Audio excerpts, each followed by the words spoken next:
नमस्कार। भारतवाणी से मैं कविता स्वागत करती हूँ आप सबका श्री शिव महापुराण संपूर्ण पाठ के अंतर्गत प्रथमा विद्येश्वर संहिता से 16वें अध्याय में। पिछले अध्याय में था देश काल पात्र आदि का वर्णन और आज हम जानेंगे मृत्तिका यानी मिट्टी आदि से निर्मित देव प्रतिमाओं के पूजन की विधि, नैवेद्य का विचार, पूजन के विभिन्न उपचारों का फल, विशेष मास, वार, तिथि और नक्षत्रों के योग के अनुसार पूजन के विशेष फल तथा लिंग के वैज्ञानिक स्वरूप के बारे में। तो चलिए प्रारंभ करते हैं। अथ षोडशो अध्याय।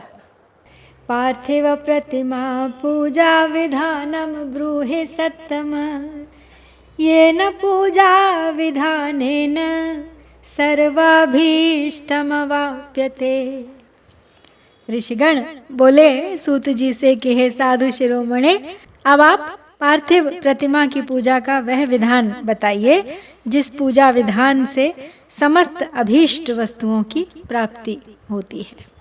तब फिर सूत उवाच सुसाधु पुष्टम युष्माभिः सदा सर्वार्थदायकम् सद्यो दुःखस्य शमनं शृणुत प्रब्रवीमि वः अपमृत्युहरं कालमृत्योश्चापि विनाशनं सद्यः कलत्रपुत्रादिधनधान्यप्रदं द्विजाः अन्नादिभोज्यं वस्त्रादि सर्वमुत्पद्यते यतः ततो मृदादिप्रतिमा पूजाभीष्टप्रदा भुवि पुरुषाणां च नारीणाम् अधिकारोऽत्र निश्चितं नद्यां तडागे कूपे वा जलान्तरमृदमाहरेत् संशोध्य गन्धचूर्णेन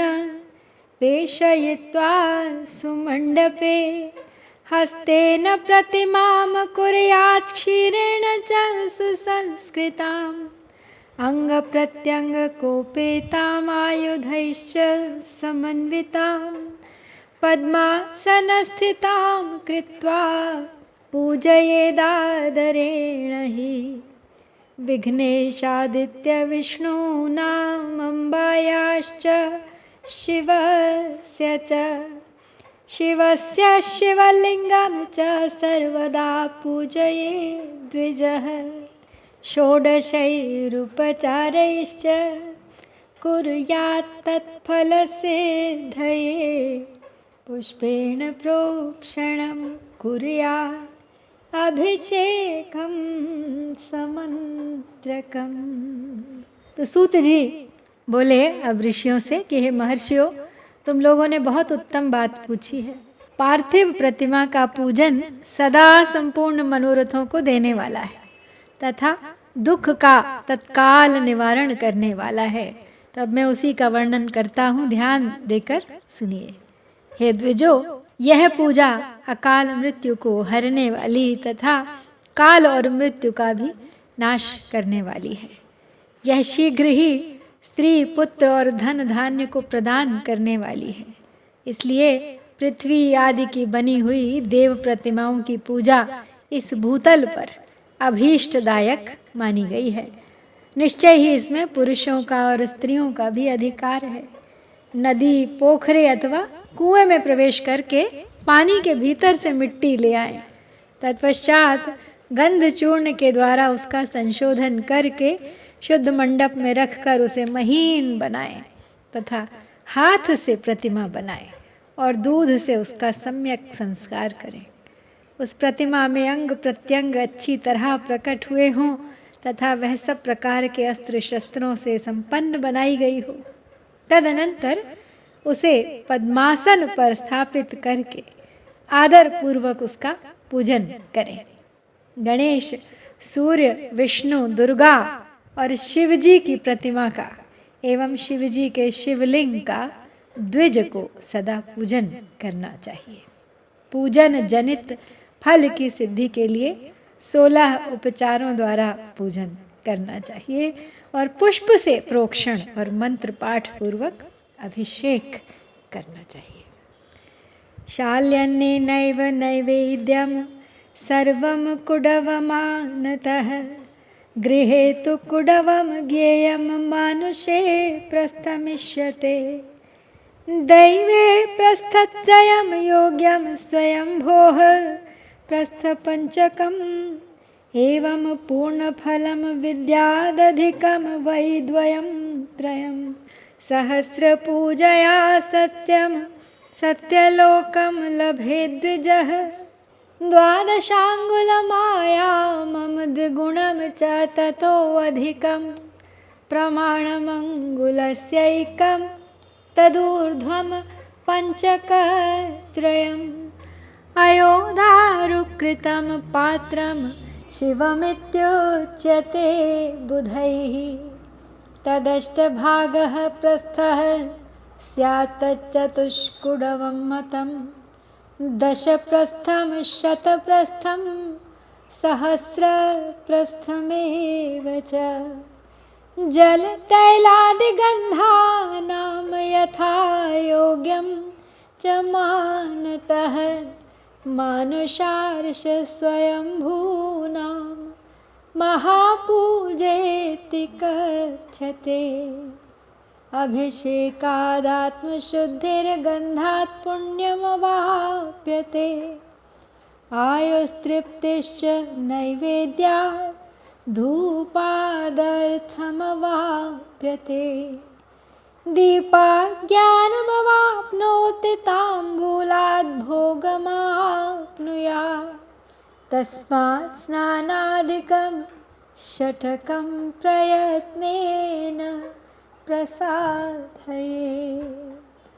आगे बताते हुए सूत जी कहते हैं कि अगहनी के चावल से नैवेद्य तैयार करें। सारा नैवेद्य 1 कुडव यानी लगभग पाव भर होना चाहिए। घर में पार्थिव पूजन के लिए 1 कुडव और बाहर किसी मनुष्य द्वारा स्थापित शिवलिंग के पूजन के लिए 1 प्रस्थ यानी सेर भर नैवेद्य तैयार करना आवश्यक है। देवताओं द्वारा स्थापित शिवलिंग के लिए 3 सेर नैवेद्य अर्पित करना उचित है और स्वयं प्रकट हुए शिवलिंग के लिए 5 सेर।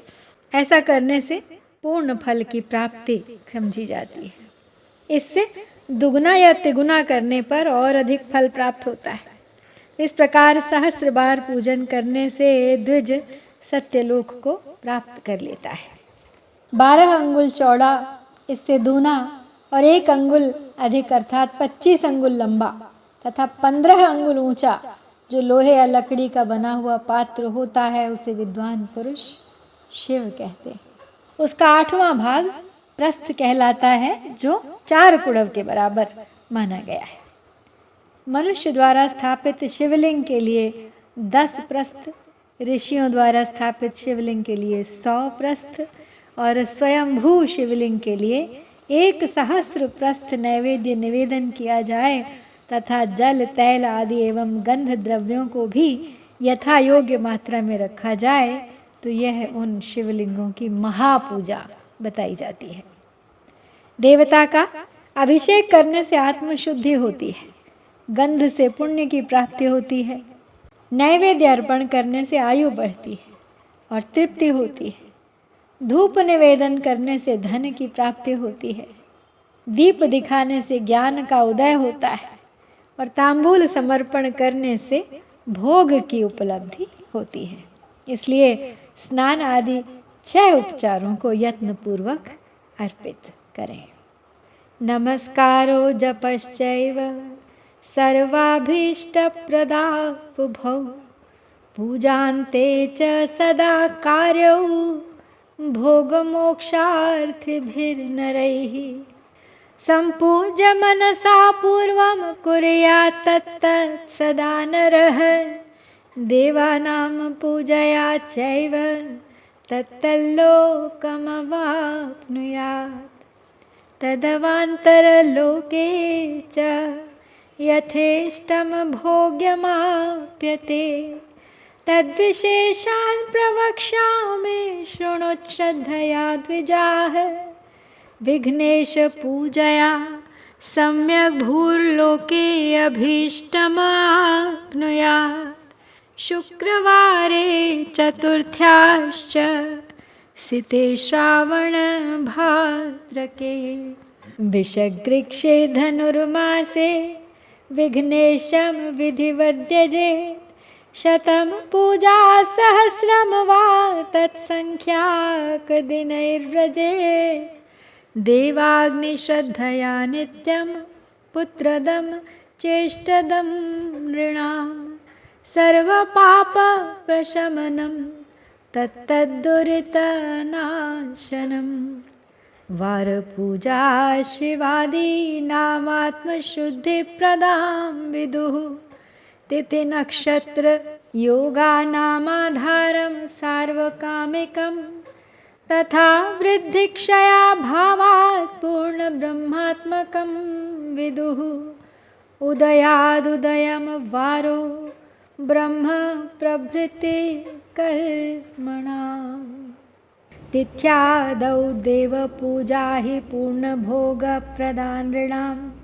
पूर्वभागः पितॄणां तु निशियुक्तः प्रशस्यते। परभागस्तु देवानां दिवायुक्तः प्रशस्यते। उदयव्यापिनी ग्राह्या मध्याह्ने यदि सा तिथिः। देवकार्ये तथा ग्राह्यास्तिथिरिक्षादिकाः शुभाः।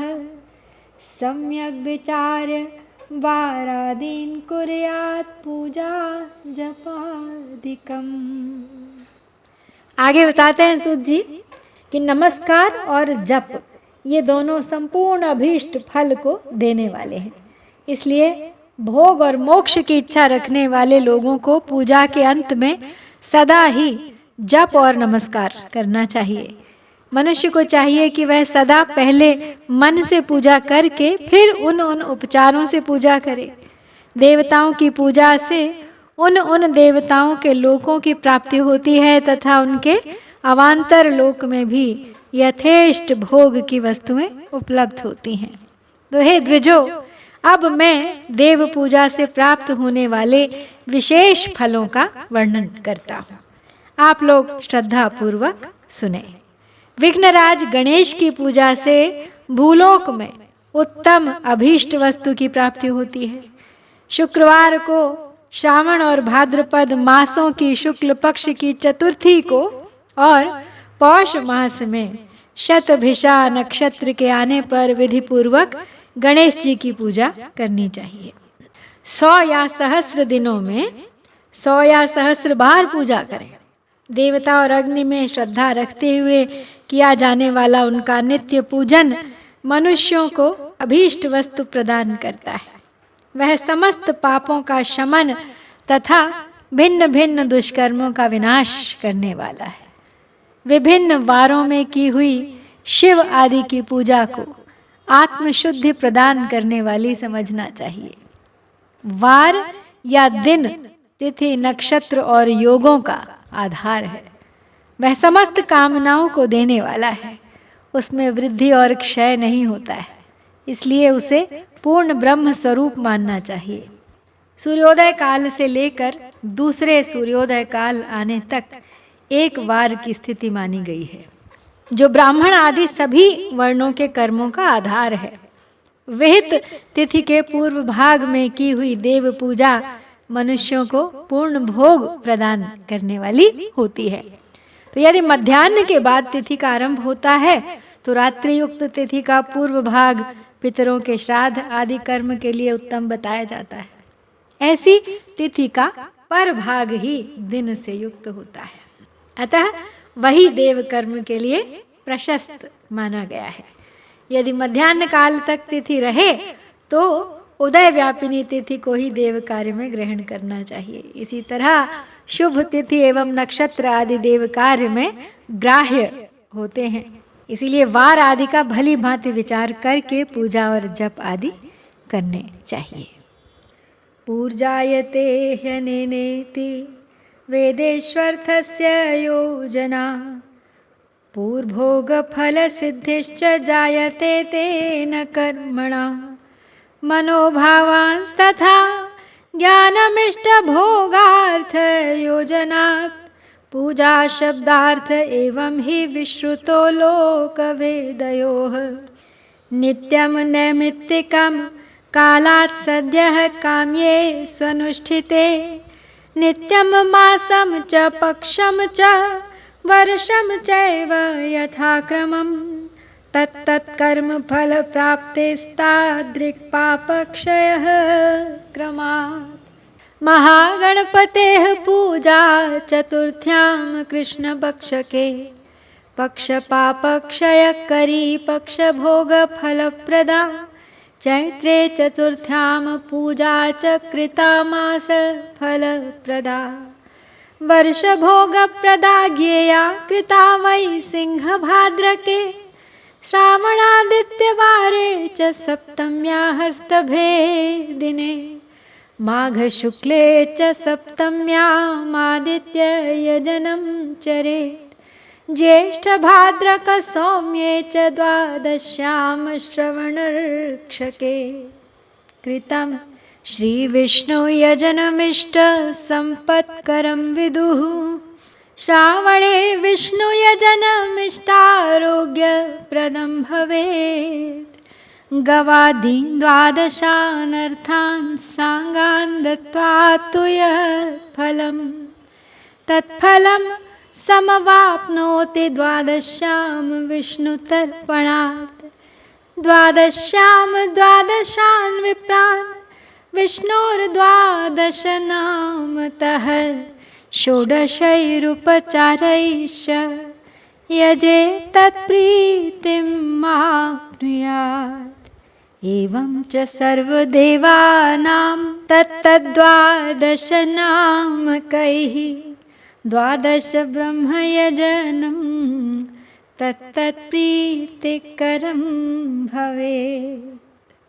आगे बोले सूत जी कि वेदों में पूजा शब्द के अर्थ की इस प्रकार योजना कही गई है। पूर्जायते अनेन इति पूजा, यह पूजा शब्द की व्युत्पत्ति है। पूह का अर्थ है भोग और फल की सिद्धि। वह जिस कर्म से संपन्न होती है उसका नाम है पूजा। तो मनोवांछित वस्तु तथा ज्ञान यही अभीष्ट वस्तुएं हैं। सकाम भाव वाले को अभीष्ट भोग ही अपेक्षित होता है, वही चाहिए होता है, और निष्काम भाव वाले को अर्थ यानी पारमार्थिक ज्ञान, ये दोनों ही पूजा शब्द के अर्थ हैं। इनकी योजना करने से ही पूजा शब्द की सार्थकता है। तो इस प्रकार लोक और वेद में पूजा शब्द का अर्थ विख्यात है। नित्य और नैमित्तिक कर्म कालांतर में फल देते हैं, किंतु काम्य कर्म का यदि भली भांति अनुष्ठान हुआ हो तो वह तत्काल फलदायक भी होता है। प्रतिदिन एक पक्ष, एक मास और एक वर्ष तक लगातार पूजन करने से उन कर्मों के फल की प्राप्ति होती है और उनसे वैसे ही पापों का क्रमशः क्षय भी होता है। प्रत्येक मास के कृष्ण पक्ष की चतुर्थी तिथि को की गई पूजा महागणपति की पूजा एक पक्ष के पापों का नाश करने वाली और एक पक्ष तक उत्तम भोग रूपी फल देने वाली मानी जाती है। चैत्र मास में चतुर्थी को की हुई पूजा एक मास तक किए गए पूजन का फल देने वाली होती है, और जब सूर्य सिंह राशि पर स्थित हों उस समय भाद्रपद मास की चतुर्थी को की हुई गणेश जी की पूजा को एक वर्ष तक मनोवांछित भोग प्रदान करने वाली जानना चाहिए। श्रावण मास के रविवार को हस्त नक्षत्र से युक्त सप्तमी तिथि को तथा माघ शुक्ला सप्तमी को भगवान सूर्य का पूजन करना चाहिए। ज्येष्ठ तथा भाद्रपद मासों के बुधवार को श्रवण नक्षत्र से युक्त द्वादशी तिथि को तथा केवल द्वादशी को भी किया गया भगवान विष्णु का पूजन अभीष्ट संपत्ति देने वाला माना गया है। श्रावण मास में की जाने वाली श्री हरि की पूजा अभीष्ट मनोरथ और आरोग्य प्रदान करने वाली होती है। अंगों एवं उपकरणों सहित पूर्वोक्त गौ आदि 12 वस्तुओं का दान करने से जिस फल की प्राप्ति होती है उसी को द्वादशी तिथि में आराधना द्वारा श्री विष्णु की तृप्ति करके मनुष्य प्राप्त कर लेता है। जो द्वादशी तिथि को भगवान विष्णु के 12 नामों द्वारा 12 ब्राह्मणों का षोडशोपचार पूजन करता है, वह उनकी प्रसन्नता प्राप्त कर लेता है। इसी प्रकार संपूर्ण देवताओं के विभिन्न 12 नामों द्वारा 12 ब्राह्मणों का किया हुआ पूजन उन देवताओं को प्रसन्न करने वाला होता है।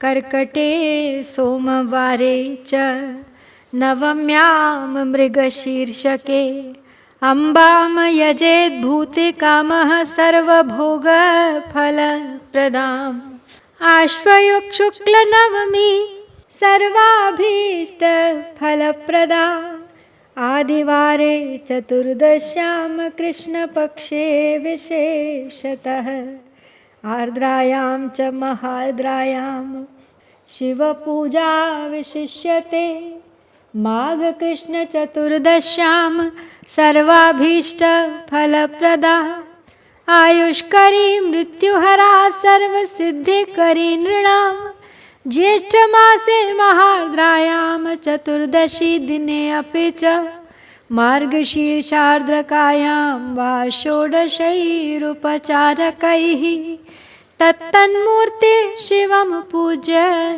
तस्य वै पाददर्शनम् शिवस्य यजनं ज्ञेयं भोगमोक्षप्रदं नृणां वारादिदेवयजनं कार्तिके हि विशिष्यते कार्तिके मासे सम्प्राप्ते सर्वान् देवान् यजेत् बुधः दानेन तपसा होमैर्जपेन नियमेन च षोडशैरुपचारैश्च प्रतिमा विप्रमन्त्रकैः ब्राह्मणानां भोजनेन निष्कामार्तिहरो भवेत्। आगे बोले सूत जी कि ऐश्वर्य की इच्छा रखने वाले पुरुष को कर्क की संक्रांति से युक्त श्रावण मास में नवमी तिथि को मृगशिरा नक्षत्र के योग में संपूर्ण मनोवांछित भोगों और फलों को देने वाली अंबिका का पूजन करना चाहिए। आश्विन मास के शुक्ल पक्ष की नवमी तिथि संपूर्ण अभीष्ट फलों को देने वाली है। उसी मास के कृष्ण पक्ष की चतुर्दशी को यदि रविवार पड़ा हो तो उस दिन का महत्व विशेष बढ़ जाता है। उसके साथ ही यदि आर्द्रा और महार्द्रा सूर्य संक्रांति से युक्त आर्द्रा उसका योग हो तो उक्त अवसरों पर की हुई शिव पूजा का विशेष महत्व माना गया है। माघ कृष्ण चतुर्दशी को शिवजी की हुई पूजा संपूर्ण अभीष्ट फलों को देने वाली है। वह मनुष्यों की आयु बढ़ाती है, मृत्यु को दूर हटाती है और समस्त सिद्धियों की प्राप्ति कराती है। ज्येष्ठ मास में चतुर्दशी को यदि महार्द्रा का योग हो अथवा मार्गशीर्ष मास में किसी भी तिथि को यदि आर्द्रा नक्षत्र हो तो उस अवसर पर विभिन्न वस्तुओं की बनी हुई मूर्ति के रूप में शिवजी की जो 16 उपचारों से पूजा करता है उस पुण्यात्मा के चरणों का दर्शन करना चाहिए। भगवान शिव की पूजा मनुष्यों को भोग और मोक्ष देने वाली है, ऐसा जानना चाहिए। कार्तिक मास में प्रत्येक वार और तिथि आदि में देव पूजा का विशेष महत्व है। तो कार्तिक मास आने पर विद्वान पुरुष दान, तप, होम, जप और नियम आदि के द्वारा समस्त देवताओं का षोडशोपचारों से पूजन करें। उस पूजन में देव प्रतिमा, ब्राह्मण तथा मंत्रों का उपयोग आवश्यक है। ब्राह्मणों को भोजन कराने से वह पूजन कर्म संपन्न होता है। पूजक को चाहिए कि वह कामनाओं को त्याग कर पीड़ा रहित शांत हो देवाराधन में तत्पर रहे।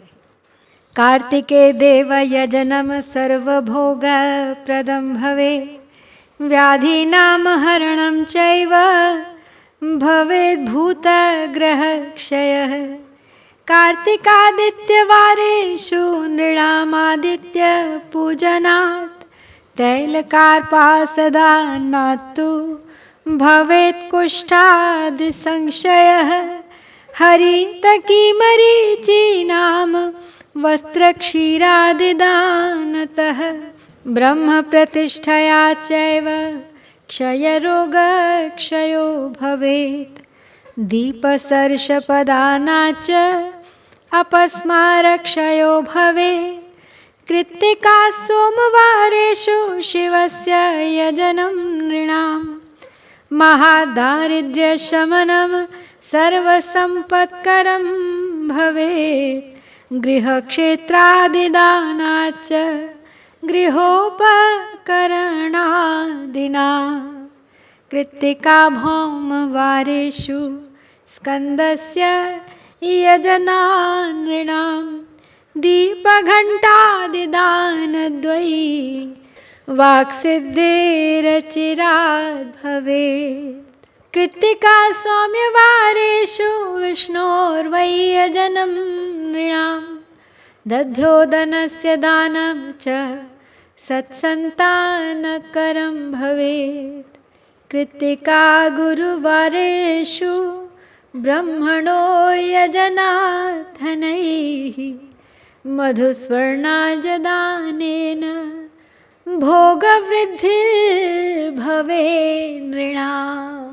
कृत्तिका शुक्रवारेषु गजतुण्डस्य याजनात् गन्धपुष्पान्नदानेन भोगवृद्धिर्भवे नृणाम्। वन्ध्या सुपुत्रं लभते स्वर्णरौप्यादिदानतः।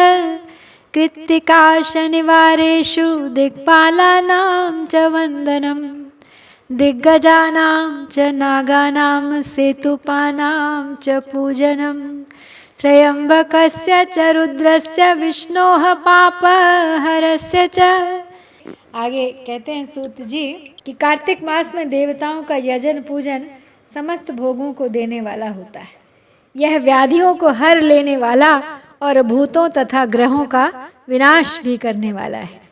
कार्तिक मास के रविवारों को भगवान सूर्य की पूजा करने और तेल तथा कपास का दान करने से मनुष्यों के कोढ़ आदि रोगों का नाश हो जाता है। हर्रे, काली मिर्च, वस्त्र तथा दूध आदि के दान से ब्राह्मणों की प्रतिष्ठा करने से क्षय के रोग का नाश हो जाता है और दीप और सरसों के दान से मिर्गी का रोग मिट जाता है। कृत्तिका नक्षत्र से युक्त सोमवारों को किया हुआ शिवजी का पूजन मनुष्यों के महान दारिद्र्य को मिटाने वाला और संपूर्ण संपत्तियों को देने वाला है। घर की आवश्यक सामग्रियों के साथ गृह और क्षेत्र आदि का दान करने से भी इस फल की प्राप्ति होती है। कृत्तिका युक्त मंगलवारों को श्री स्कंद का पूजन करने से तथा दीपक एवं घंटा आदि का दान देने से मनुष्यों को शीघ्र ही वाक सिद्धि प्राप्त हो जाती है। कृत्तिका युक्त बुधवारों को किया हुआ श्री विष्णु का यजन तथा दही भात का दान मनुष्यों को उत्तम संतान की प्राप्ति कराने वाला होता है। और कृत्तिका युक्त गुरुवारों को धन से ब्रह्मा जी का पूजन तथा मधु, सोना और घी का दान करने से मनुष्यों के भोग वैभव की वृद्धि होती है। कृत्तिका युक्त शुक्रवारों को गजानन गणेश जी की पूजा करने से तथा गंध, पुष्प एवं अन्न का दान देने से मानवों के सुख भोगने योग्य पदार्थों की वृद्धि होती है। उस दिन सोना चांदी आदि का दान करने से वंध्या को भी उत्तम पुत्र की प्राप्ति होती है। और कृत्तिका युक्त शनिवारों को दिक्पालों की वंदना, दिग्गजों, नागों, सेतुपालों का पूजन और त्रिनेत्रधारी रुद्र तथा पापहारी विष्णु का पूजन ज्ञान की प्राप्ति कराने वाला है। ज्ञानदम ब्रह्मणश्चैव धन्वन्तर्यश्विनोस्तथा रोगापमृत्युहरणं तत्काल व्याधिशान्तिदं लवणायस तैलानां माशादीनां च दानतः त्रिकटुफलगन्धानां जलादीनां च दानतः द्रवाणां कठिनानां च प्रस्थेन फलमानतः स्वर्गप्राप्तिर्धनुर्मासे ह्युषः काले च पूजनम् शिवादीनां च सर्वेषां क्रमाद्वै सर्वसिद्धये शाल्यन्नस्य हविष्यस्य नैवेद्यं शस्तमुच्यते विविधान्नस्य नैवेद्यं धनुर्मासे विशिष्यते मार्गशीर्षे अन्नदस्यैव सर्वमिष्टफलं भवेत् पापक्षयं चेष्टसिद्धिं चारोग्यं धर्ममेव च सम्यग् वेदपरिज्ञानं सदनुष्ठानमेव च इहामुत्र महाभोगानन्ते योगं च शाश्वतं वेदान्तज्ञानसिद्धिं च मार्गशीर्षान्नदो लभेत् मार्गशीर्षे ह्युषः काले दिनत्रयम् अथापि वा यजेत् देवान् भोगकामो नाधनुर्मासिको भवेत् यावत् सङ्गमकालं तु धनुर्मासो विधीयते धनुर्मासे निराहारो मासमात्रं जितेन्द्रियः आमध्याह्नं जपेद् विप्रो गायत्रीं वेदमातरं पञ्चाक्षरादिकान् मन्त्रान् पश्चादासुप्तिकं जपेत् ज्ञानं लब्ध्वा च देहान्ते विप्रो मुक्तिमवाप्नुयात् अन्येषां नरनारीणां त्रिः स्नानेन जपेन च सदा पञ्चाक्षरस्यैव विशुद्धं ज्ञानमाप्यते इष्टमन्त्रान् सदा जप्त्वा महापापक्षयं लभेत्। आगे बोले सूत जी की ब्रह्मा धन्वंतरि एवं दोनों अश्विनी कुमारों का पूजन करने से रोग तथा अपमृत्यु का निवारण होता है और तात्कालिक व्याधियों की शांति हो जाती है। नमक, लोहा, तेल और उड़द आदि का त्रिकुट यानी सौंठ, पीपल और गोल मिर्च, फल, गंध और जल आदि का तथा घृत आदि द्रव पदार्थों का और सुवर्ण, मोती, धान्य आदि ठोस वस्तुओं का भी दान देने से स्वर्गलोक की प्राप्ति होती है। इनमें से नमक आदि का मान कम से कम 1 प्रस्थ 1 सेर और सुवर्ण आदि का मान कम से कम 1 पल होना चाहिए। धनु की संक्रांति से युक्त पौष मास में उषः काल में शिव आदि समस्त देवताओं का पूजन क्रमशः समस्त सिद्धियों की प्राप्ति कराने वाला होता है।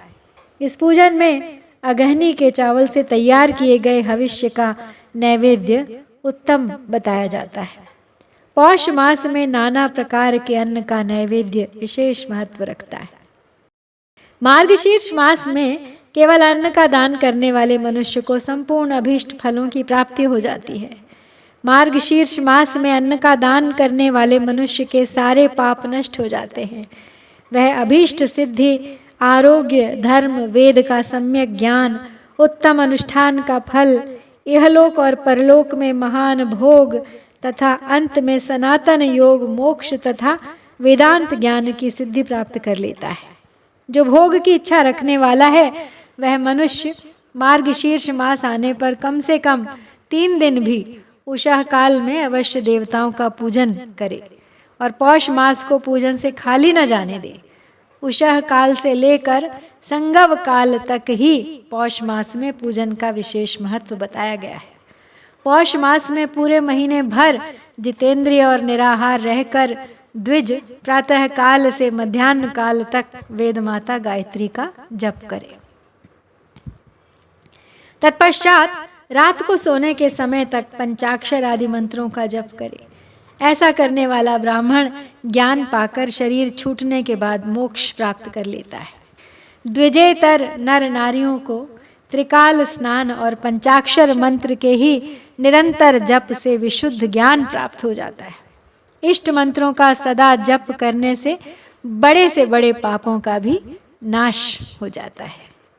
धनुर्मासे विशेषेण महानैवेद्यमाचरेत् शालितण्डुलभारेण मरीच प्रस्थकेन च गणना 12 सर्वं मध्वाजकुडवेन हि द्रोणयुक्तेन मुद्गेन 12 व्यञ्जनेन च घृत्पक्वैरपूपैश्च मोदकैः शालिकादिभिः द्वादशैश्च दधिक्षीरैर्द्वादश प्रस्थकेन च नारिकेलफलादीनां तथा गणनया सह 12 क्रमुकैर्युक्तं 36 पत्रकैर्युतं कर्पूरखुरचूर्णेन 5 सौगन्धिकैर्युतं ताम्बूलयुक्तं तु यदा महानैवेद्यलक्षणं महानैवेद्यमेतद्वै देवतार्पणपूर्वकं वर्णानुक्रमपूर्वेण तद्भक्तेभ्यः प्रदापयेत् एवं 14 नैवेद्याद् भूमौ राष्ट्रपतिर्भवेत्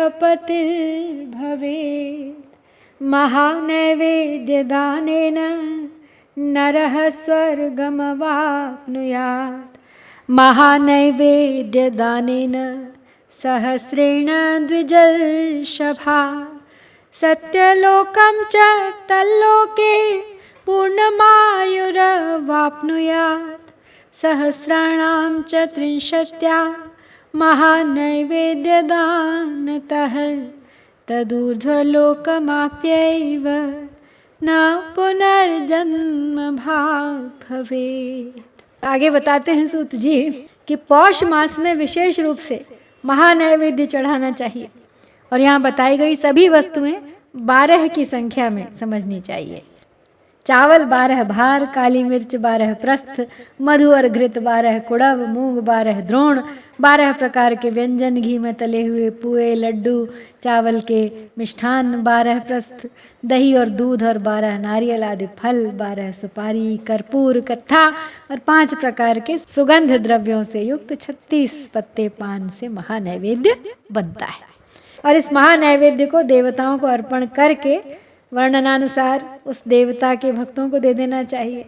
इस प्रकार के ओदन नैवेद्य से मनुष्य पृथ्वी पर राष्ट्र का स्वामी होता है। महानैवेद्य के दान से स्वर्ग प्राप्ति होती है। तो हे द्विज श्रेष्ठो, 1000 महानैवेद्यों के दान से सत्यलोक प्राप्त होता है और उस लोक में पूर्णायु प्राप्त होती है एवं 30,000 महानैवेद्यों के दान से उसके ऊपर के लोकों की प्राप्ति होती है तथा फिर पुनर्जन्म नहीं होता। अब इसमें जो मात्राएं आई हैं ऊपर, भार, प्रस्थ, कुड़व, द्रोण इत्यादि, इनके बारे में आइए जान लेते हैं। तो 4 धान की एक गुंजिया, एक रत्ती होती है, 5 रत्ती का एक पण, 8 पण का एक धरण, 8 धरण का एक पल होता है, 100 पल की एक तुला होती है, 100 पल लगभग 16 सेर के लगभग, और 20 तुला का एक भार होता है। अर्थात आज के माप से 8 मन एक भार के बराबर हुआ। पाव भर का एक कुड़व होता है और 4 कुड़व का एक प्रस्थ अर्थात एक सेर होता है, और 4 सेर यानी प्रस्थ का एक आढ़क, और 8 आढ़क यानी 32 सेर का एक होता है द्रोण, और 3 द्रोण एक खारी, और 8 द्रोण का एक वाह होता है। सहस्राणां च 36 जन्म नैवेद्यमीरितं तावन्नैवेद्यदानं तु महापूर्णं तदुच्यते। महापूर्णस्य नैवेद्यं जन्म नैवेद्यमिष्यते। जन्म नैवेद्यदानेन पुनर्जन्म न विद्यते। ऊर्जे मासि दिने पुण्ये जन्म नैवेद्यमाचरेत्। संक्रांतिपात जन्म रक्ष पौर्णमास्यादि संयुते। अब्द जन्मदिने कुर्यात् जन्म नैवेद्यमुत्तमम्। मासान्तरेषु जन्म रक्ष पूर्णयोगदिने अपि च। मेलने च शनैर्वापि तावत् साहस्रमाचरेत्। जन्म नैवेद्यदानेन जन्मार्पणफलं लभेत्।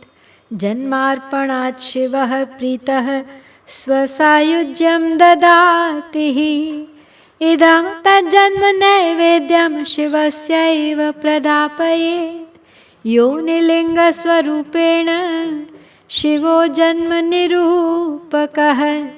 तस्मात् जन्म निवृत्त्यर्थं जन्म पूजा शिवस्य हि बिन्दुनादात्मकं सर्वं जगत्स्थावरजङ्गमं बिन्दुः शक्तिः शिवो नादः शिवशक्त्यात्मकं जगत् नादाधारमिदं बिन्दुर्बिन्द्वाधारमिदं जगत् जगदाधारभूतौ हि बिन्दुनादौ व्यवस्थितौ बिन्दुनादयुतं सर्वं सकलीकरणं भवेत् सकलीकरणात् जन्म जगत् प्राप्नोत्यसंशयम् बिन्दुनादात्मकं लिङ्गं जगत्कारणमुच्यते बिन्दुर्देवी शिवो नादः शिवलिङ्गं तु कथ्यते तस्मात् जन्मनिवृत्त्यर्थं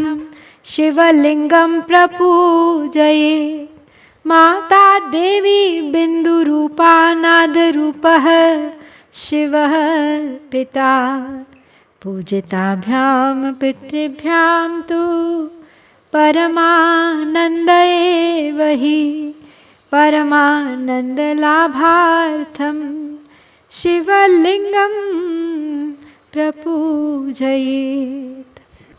आगे बताते हैं सूत जी कि 36,000 महानैवेद्यों को जन्म नैवेद्य कहा गया है। उतने नैवेद्यों का दान महापूर्ण कहलाता है और महापूर्ण नैवेद्य ही जन्म नैवेद्य कहा गया है। तो जन्म नैवेद्य के दान से फिर पुनर्जन्म नहीं होता। तो कार्तिक मास में संक्रांति, व्यतिपात, जन्म नक्षत्र, पूर्णिमा आदि किसी पवित्र दिन को जन्म नैवेद्य चढ़ाना चाहिए। संवत्सर के प्रारंभिक दिन को भी उत्तम जन्म नैवेद्य का अर्पण करना चाहिए। किसी अन्य महीने में भी जन्म नक्षत्र के पूर्ण योग के दिन तथा अधिक पुण्य योगों के मिलने पर धीरे धीरे 36,000 महानैवेद्य अर्पण करें।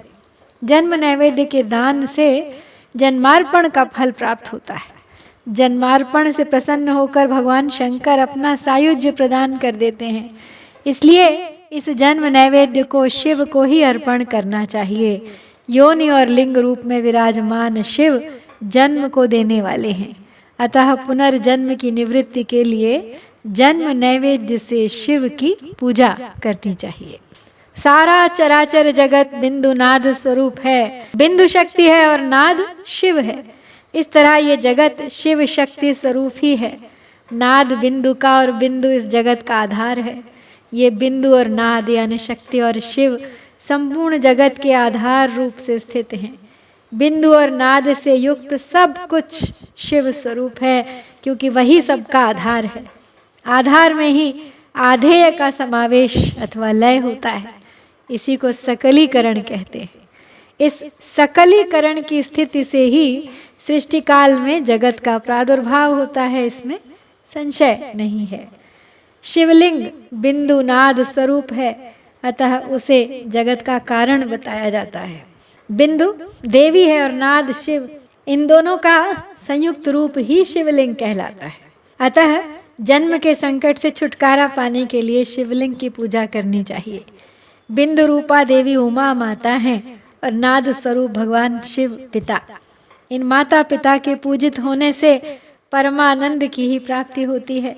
अतः परमानंद का लाभ लेने के लिए शिवलिंग का विशेष रूप से पूजन करना चाहिए।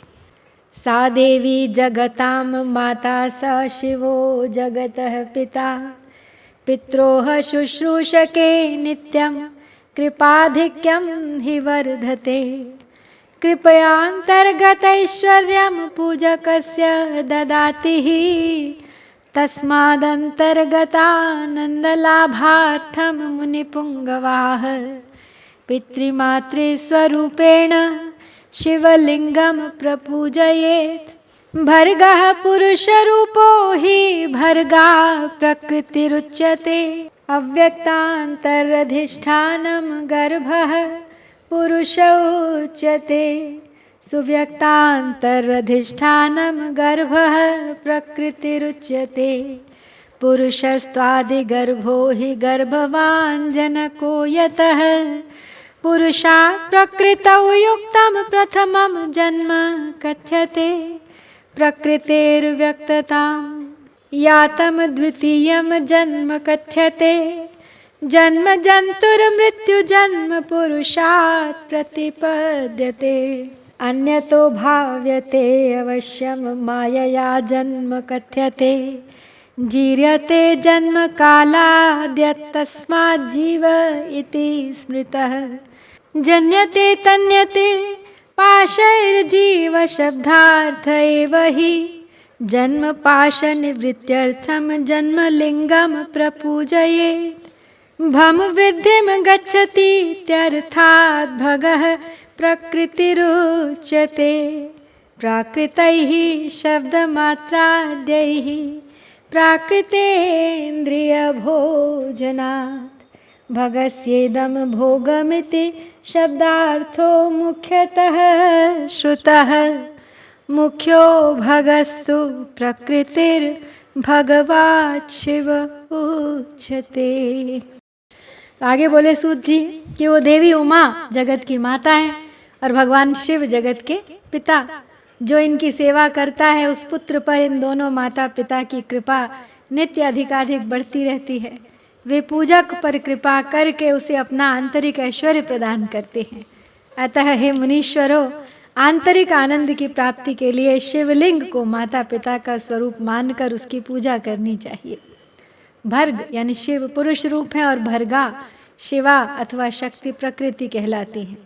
अव्यक्त आंतरिक अधिष्ठान रूप गर्भ को पुरुष कहते हैं और सुव्यक्त आंतरिक अधिष्ठान भूत गर्भ को प्रकृति। पुरुष आदि गर्भ है, वह प्रकृति रूप गर्भ से युक्त होने के कारण गर्भवान है, क्योंकि वही प्रकृति का जनक है। प्रकृति में जो पुरुष का संयोग होता है यही पुरुष से उसका प्रथम जन्म कहलाता है।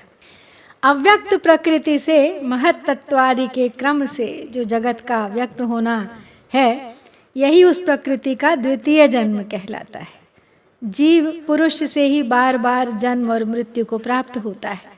माया द्वारा अन्य रूप से प्रकट किया जाना ही उसका जन्म कहलाता है। जीव का शरीर जन्म काल से ही जीर्ण यानी 6 भाव विकारों से युक्त होने लगता है, इसीलिए उसे जीव यह संज्ञा दी गई है। जो जन्म लेता है और विविध पाशों द्वारा बंधन में पड़ता है उसका नाम जीव है। जन्म और बंधन जीव शब्द का ही अर्थ है। अतः जन्म मृत्यु रूपी बंधन की निवृत्ति के लिए जन्म के अधिष्ठान भूत माता पितृ स्वरूप शिवलिंग का भली भांति पूजन करना चाहिए। शब्दादि पंच तन्मात्राओं तथा पंचेंद्रियों से विषय ग्रहण करने से भ अर्थात वृद्धि को, गच्छति अर्थात प्राप्ति होती है, इसलिए भग शब्द का अर्थ प्रकृति है। भोग ही भग का मुख्य शब्दार्थ है। मुख्य भग प्रकृति है और भगवान शिव कहे जाते हैं। भगवान भोग दाता ही नान्यो भोग प्रदायकः, भग स्वामी च भगवान भर्ग इत्युच्यते बुधैः, भगेन सहितं लिंगम भगम लिंगेन संयुतम्, इहामुत्र च भोगार्थम नित्य भोगार्थमेव च, भगवन्तं महादेवं शिवलिंगम प्रपूजयेत्, लोक प्रसविता सूर्यस्तच्चिह्नं प्रसवाद् भवेत्, लिंगे प्रसूति कर्तारं लिंगिनं पुरुषो यजेत्, लिंगार्थगमकं चिह्नं लिंगमित्यभिधीयते, लिंगमर्थं हि पुरुषं शिवं गमयतीत्यदः, शिवशक्त्योश्च चिह्नस्य मेलनं लिंगमुच्यते, स्वचिह्न पूजनात् प्रीतिश्चिह्नात् कार्यं न वीयते, चिह्न कार्यं तु जन्माद्यं विनिवर्तते, प्राकृतैः पुरुषैश्चापि बाह्याभ्यन्तरसम्भवैः षोडशैरुपचारैश्च शिवलिंगम प्रपूजयेत्। आगे कहते हैं सूत जी कि भगवान ही भोग प्रदान करते हैं, दूसरा कोई नहीं दे सकता। भग यानी प्रकृति का स्वामी भगवान ही विद्वानों द्वारा भर्ग कहा जाता है। भग प्रकृति से संयुक्त परमात्म लिंग और लिंग संयुक्त भग प्रकृति ही इस लोक और परलोक में नित्य भोग प्रदान करते हैं। अतः भगवान महादेव के शिवलिंग की पूजा करनी चाहिए। संसार को उत्पन्न करने वाले सूर्य हैं और उत्पन्न करने के कारण जगत ही उनका प्रत्यक्ष चिन्ह है, इसलिए उनका एक नाम भग भी है। पुरुष को लिंग में जगत को उत्पन्न करने वाले लिंगी की ही पूजा करनी चाहिए। सृष्टि के अर्थ को बताने वाले चिन्ह के रूप में ही उसे लिंग कहा जाता है। लिंग परम पुरुष शिव का बोध कराता है। इस प्रकार शिव और शक्ति के मिलन के प्रतीक को ही शिवलिंग कहा गया है। अपने चिन्ह के पूजन से प्रसन्न होकर महादेव उस चिन्ह के कार्य रूप जन्मादि को समाप्त कर देते हैं तथा पूजक को पुनर्जन्म की प्राप्ति नहीं होती। अतः सभी लोगों को यथा प्राप्त बाह्य और मानसिक षोडशोपचारों से शिवलिंग का पूजन करना चाहिए। एवं आदित्य वारे ही पूजा जन्म निवर्तिका, आदिवारे महालिंगम प्रणवे नैव पूजयेत्, आदिवारे पंचगव्यैरभिषेको विशिष्यते, गोमयम गोजलम क्षीरम दध्याज्यम पंचगव्यकम, क्षीराद्यम च पृथक्चैव मधुना चेक्षुसारकैः, गव्यक्षीरान्न नैवेद्यम प्रणवेनैव कारयेत्, प्रणवम ध्वनिलिंगम तु नादलिंगम स्वयंभुवः, बिंदुलिंगम तु यंत्रम स्यान्मकारम तु प्रतिष्ठितम, उकारम चरलिंगम स्यादकारम गुरु विग्रहम, षड्लिंग पूजया नित्यम जीवन मुक्तो न संशयः, शिवस्य भक्त्या पूजा हि जन्म मुक्तिकरी नृणाम्, रुद्राक्ष धारणात् पादमर्धम वै भूतिधारणात्, त्रिपादम मंत्र जाप्याच्च पूजया पूर्ण भक्तिमान्, शिवलिंगम च भक्तम च पूज्य मोक्षम लभे नरः, या इमं पठते ध्यायं शृणुयाद्वा समाहितः, तस्यैव शिवभक्तिश्च वर्धते सुदृढ़ा द्विजाः। आगे बोले सूत जी की रविवार को की गई पूजा पुनर्जन्म का निवारण कर देती है। रविवार को महालिंग की प्रणव से यानी ओम मंत्र से ही पूजा करनी चाहिए। उस दिन पंचगव्य से किया गया अभिषेक विशेष महत्व का होता है। गोबर, गोमूत्र, गोदुग्ध और उसका दही और गोघृत ये पंचगव्य कहे जाते हैं। गाय का दूध, गाय का दही, गाय का घी, इन तीनों को पूजन के लिए शहद और शक्कर के साथ पृथक पृथक भी रखें और इन सब को मिलाकर सम्मिलित रूप से पंचामृत भी तैयार कर लें। इनके द्वारा शिवलिंग का अभिषेक एवं स्नान कराएं। फिर गाय के दूध और अन्न के मेल से नैवेद्य तैयार करके प्रणव मंत्र के उच्चारण पूर्वक उसे भगवान शिव को अर्पित करें। संपूर्ण प्रणव को ध्वनिलिंग कहते हैं। स्वयंभू लिंग नाद स्वरूप होने के कारण नादलिंग कहा गया है। यंत्र या अर्घा बिंदु स्वरूप होने के कारण बिंदु लिंग के रूप में विख्यात है। उसमें अचल रूप से प्रतिष्ठित जो शिवलिंग है वह मकार स्वरूप है। सवारी निकालने आदि के लिए जो चर लिंग होता है वह उकार स्वरूप होने से उकार लिंग कहा गया है तथा पूजा की दीक्षा देने वाले जो गुरु या आचार्य हैं उनका विग्रह आकार का प्रतीक होने से आकार लिंग माना गया है। इस प्रकार प्रणव में प्रतिष्ठित आकार यानी अ, उकार उ, मकार म, बिंदु, नाद और ध्वनि के रूप में लिंग के 6 भेद हैं। ये हम पूरे ओम शब्द का कैसे उच्चारण किया है उसको भिन्न भिन्न करके देख रहे हैं। अ, उ, म, बिंदु, नाद और ध्वनि, ये 6 स्वरों को मिला के ओम का उच्चारण होता है। इन 4 लिंगों की नित्य पूजा करने से साधक जीवन मुक्त हो जाता है, इसमें संशय नहीं है। भक्ति पूर्वक की गई शिव पूजा मनुष्यों को पुनर्जन्म से छुटकारा दिलाती है। रुद्राक्ष धारण से 1/4, विभूति यानी भस्म धारण से आधा, मंत्र जप से 3/4 और पूजा से पूर्ण फल प्राप्त होता है। शिवलिंग और शिव भक्त की पूजा करके मनुष्य मोक्ष प्राप्त करता है। तो हे द्विजो, जो इस अध्याय को ध्यान पूर्वक पढ़ता और सुनता है उसकी शिव भक्ति सुदृढ़ होकर बढ़ती रहती है। तो इस प्रकार श्री शिव महापुराण के अंतर्गत प्रथम विद्येश्वर संहिता में हमने पार्थिव पूजा आदि का प्रकार वर्णन नाम का ये जो 16वां अध्याय है यहाँ पर पूर्ण किया।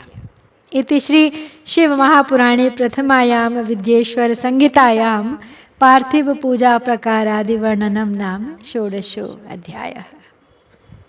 ओम श्री सांब शिवाय नमः।